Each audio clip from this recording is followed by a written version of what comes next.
Il y a 5 aspects de l'ombre qui sont les plaies intérieures. Il y a aussi ces plaies qui viennent de l'extérieur. Durkheim parle de l'acceptation, de l'inacceptable. Je préfère dire la non-dualité avec l'inévitable. Il ne s'agit pas de se résigner, mais d'être un avec la souffrance. Il y a 4 grands inévitables auxquels personne n'échappe. La souffrance physique, l'absurdité, la solitude, la mort. Plus on refuse, plus on dit non, plus on a mal. Vous avez peut-être vécu ces moments extrêmes où la souffrance est telle, on n'en peut plus, tellement plus, que par excès de douleur, on ne sent plus rien. On touche un point au cœur de la souffrance qui est au-delà et qui ne souffre pas. Ramana Maharshi demandait « Où est la souffrance pendant votre sommeil ?» Il y a là un moment de non-dualité. L'acceptation de l'inacceptable va nous conduire vers un au-delà. Il s'agit de ne pas passer à côté, mais de passer à travers.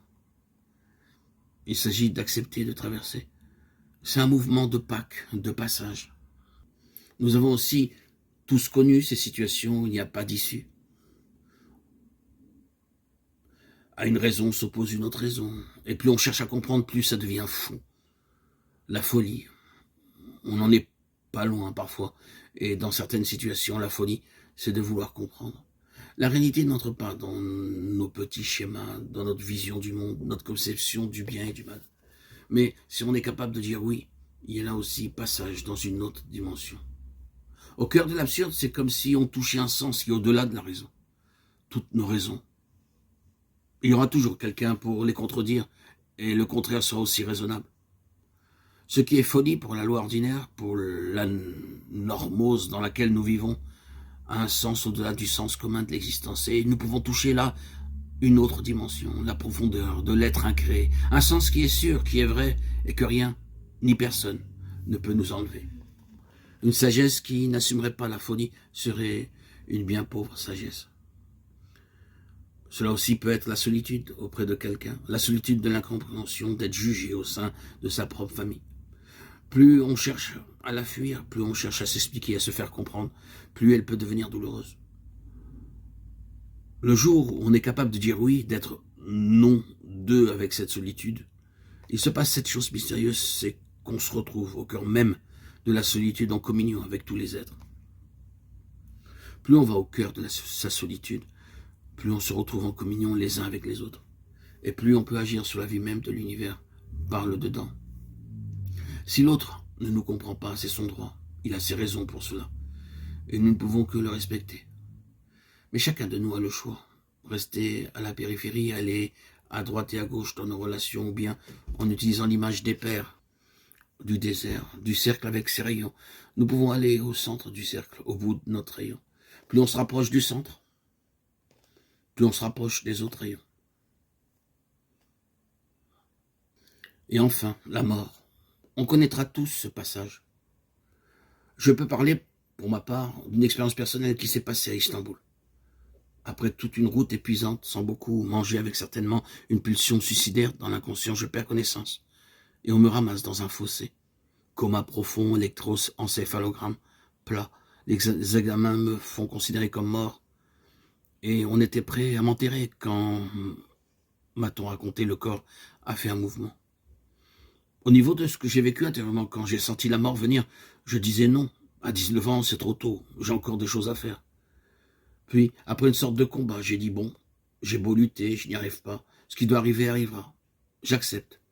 Alors, il y a eu arrêt du mental.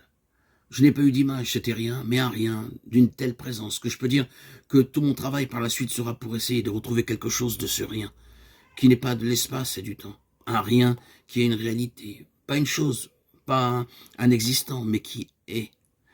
Il eut ce moment de vacuité. Quand je suis revenu dans mon corps, ce fut très difficile. À cette époque, je ne m'intéressais pas du tout à un cheminement initiatique. Quand par la suite, j'ai lu « Avant qu'Abraham fût, je suis », je sais que ce « je suis » d'avant Abraham, d'avant le temps, ce ne sont pas des mots. L'attestation de ce « je suis » au cœur même de la mortalité, à travers l'acceptation de sa condition mortelle, nous fait entrer en contact avec ce qui ne meurt pas. Le Bouddha parlera du non-né, non-fait, et Karta parlera de l'incréé. C'est à travers la non-dualité avec les inévitables que l'on entre dans cette autre dimension. La souffrance n'est pas quelque chose de bon. Il ne s'agit pas de s'y complaire. Elle nous fait mal, elle fait du mal à autrui. Il n'y a aucune motivation de s'en réjouir. La souffrance, c'est quelque chose qui demande à être traversé. Le Christ n'explique pas la souffrance, mais il la prend de plein fouet, comme un innocent, pas pour s'y complaire, mais pour la traverser, pour faire de toutes ces impasses de nos existences des chemins, de tous ces murs sur lesquels nous cognions la tête, le cœur et le corps des portes et des ouvertures. Au cœur même de ma petite volonté humaine, il y a peut-être la réalisation d'une autre volonté, la réalisation d'un autre être, la réalisation de mon je suis essentiel, qui va perdre là un certain nombre de ces images, de ces identifications. Je vais alors être plus proche de la vérité de mon être, et la souffrance n'est plus une impasse, mais Pâques, chemin de passage. Le Christ a connu l'absurdité de l'incompréhension de ses proches, la solitude, la mort. Et qu'a-t-il dit? Pardonne-leur, car ils ne savent pas ce qu'ils font. Platon déclare, celui qui comprend tout, pardonne tout. La personne qui se connaît elle-même n'est vraiment pas très prompte à juger les autres. C'est tout le chemin du christianisme. L'amour est plus fort que la bêtise, que la souffrance, que la mort. Si nous avons en nous cette foi, cette adhésion à l'être essentiel, à cette lumière que les ténèbres ne peuvent atteindre, nous ferons de toutes nos impasses et de nos murs des chemins et des lieux de passage. Dans l'évangile de Thomas, Jésus dit « Soyez patients ». Il faut s'en souvenir sur son lit d'hôpital, au cœur de la difficulté, savoir que ça va passer, que tout passe. S'en souvenir aussi dans l'étreinte, au moment du grand bonheur. Car si on ne veut pas que ça passe, ça nous fait mal, devenir douloureux. Il s'agit de savoir passer à travers tous les événements de notre vie, la joie comme la douleur. C'est la vie. Pascal.